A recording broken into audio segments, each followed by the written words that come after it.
Dios le bendiga, pastor. Dios le bendiga, hermanos. Somos el grupo 21 y en esta oportunidad vamos a exponer el tema el papel de los esposos en el Nuevo Testamento y su aplicabilidad en la sociedad contemporánea.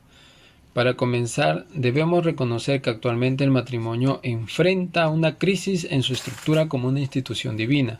Por ejemplo, el divorcio, las uniones informales o las convivencias y los cambios en la manera de comprender el compromiso matrimonial. Esto nos lleva a preguntarnos qué principios pueden ayudarnos a fortalecer la vida conyugal. El objetivo es analizar el rol del esposo a la luz de la palabra, según las enseñanzas del Nuevo Testamento, y al mismo tiempo evaluar si estos principios continúan teniendo vigencia para los matrimonios en nuestra sociedad. Voy a dar parte al pastor Julio Guamán, que continuará y explicará el primer aspecto. Continuando con el desarrollo de nuestro ensayo, llegamos al primer aspecto de los roles conyugales en el Nuevo Testamento, el llamado del esposo.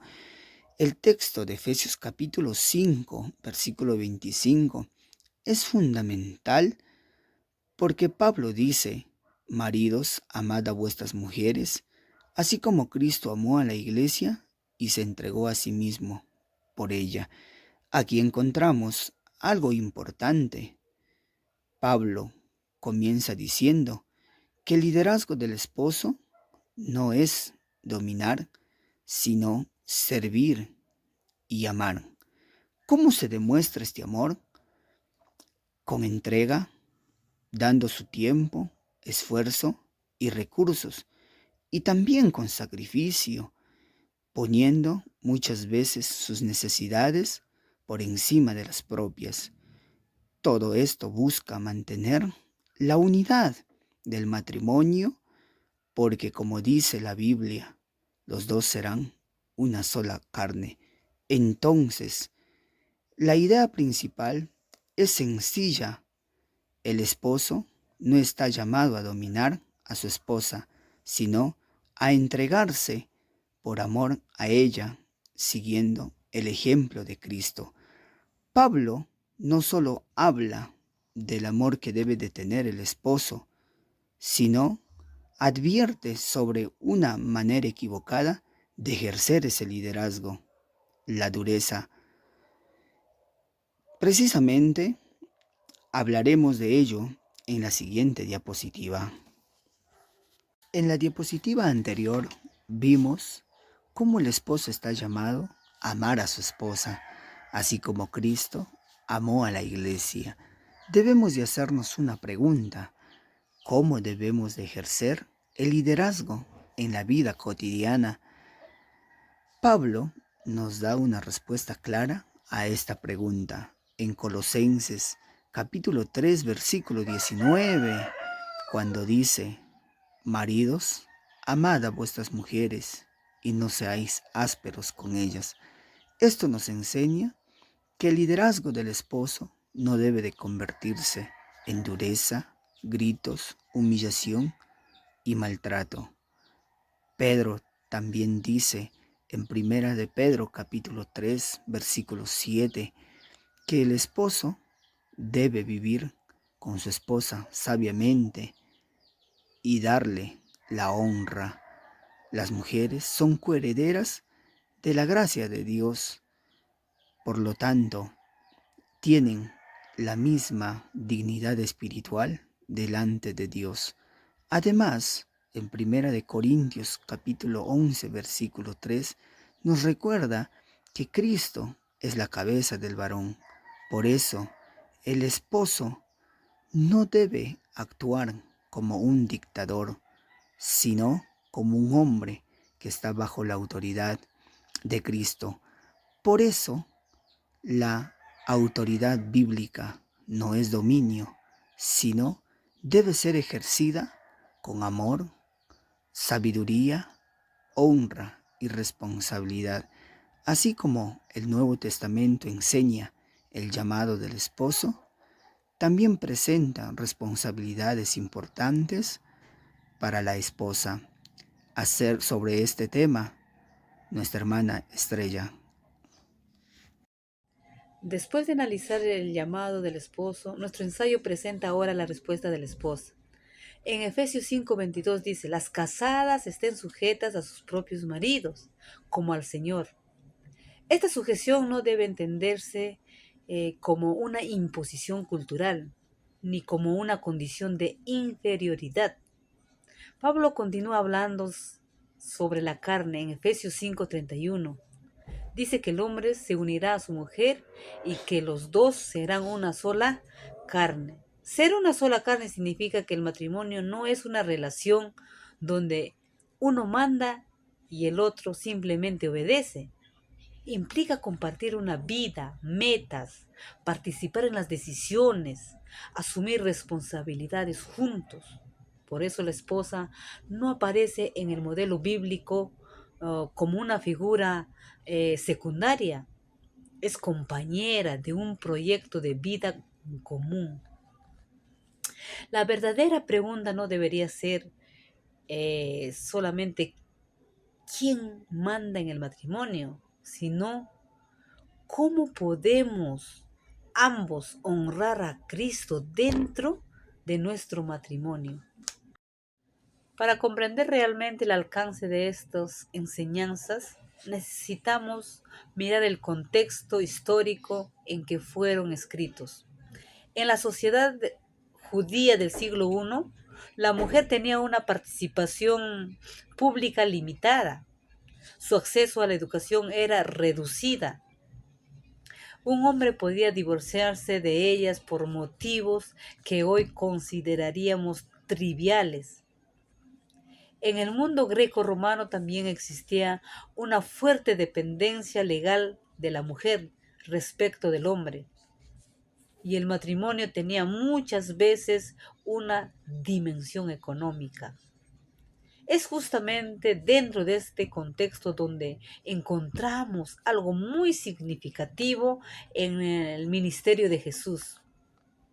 Él habló con mujeres, se relacionó con ellas y las incluyó entre sus seguidores, otorgándoles así una dignidad que contrastaba con las prácticas culturales de su tiempo.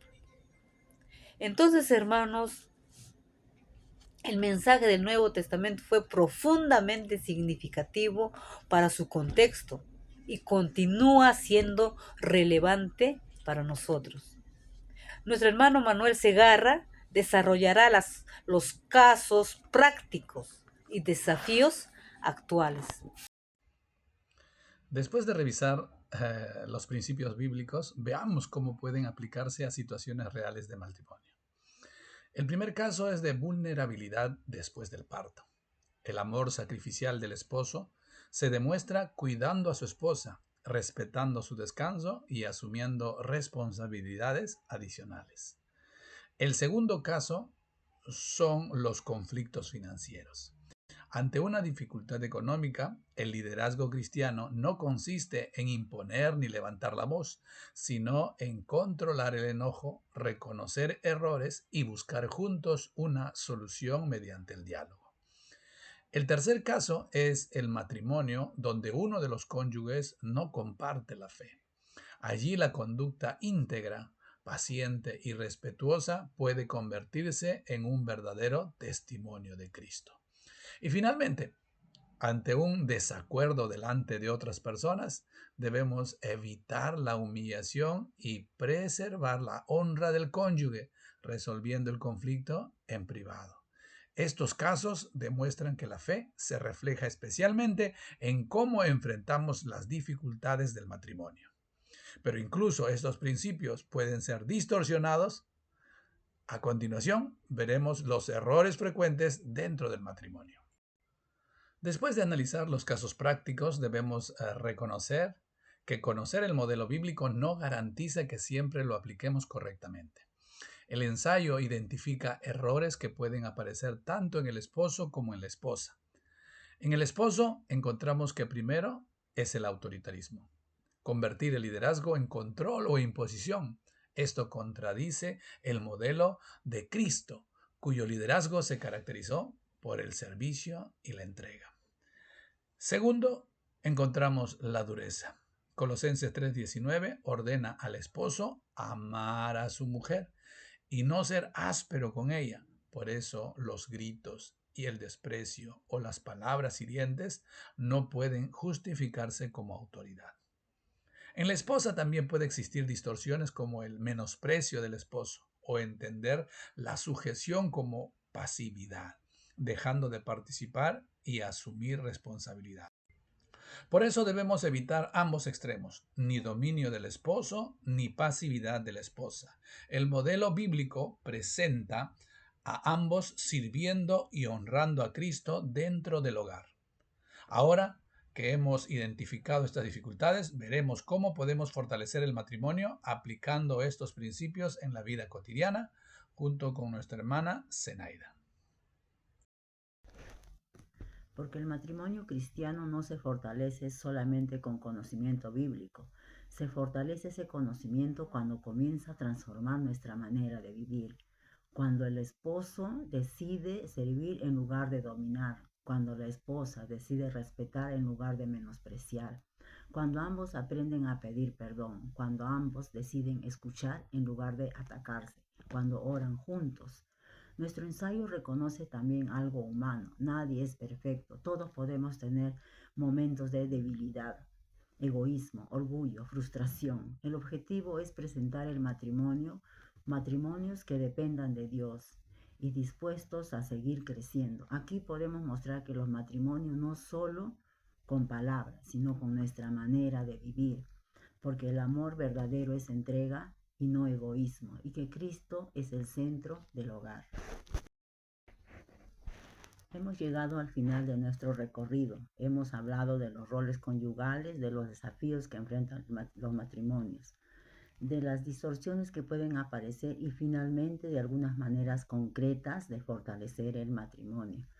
Después de este análisis podemos regresar a la pregunta que planteamos al comienzo. ¿Sigue siendo aplicable el modelo presentado por el Nuevo Testamento en la sociedad contemporánea? La respuesta que encontramos en nuestro ensayo es sí, pero debemos comprender qué propone ese modelo. El esposo cristiano no es presentado como un dictador. Su autoridad personal no es superior, sino tiene responsabilidad delante de Dios. Cristo es el modelo, un liderazgo que busca el bienestar de su esposa. La pregunta esto sería, ¿qué pasos concretos podemos dar hoy para mejorar nuestra comunión y convertir nuestro matrimonio en un testimonio vivo del amor de Cristo?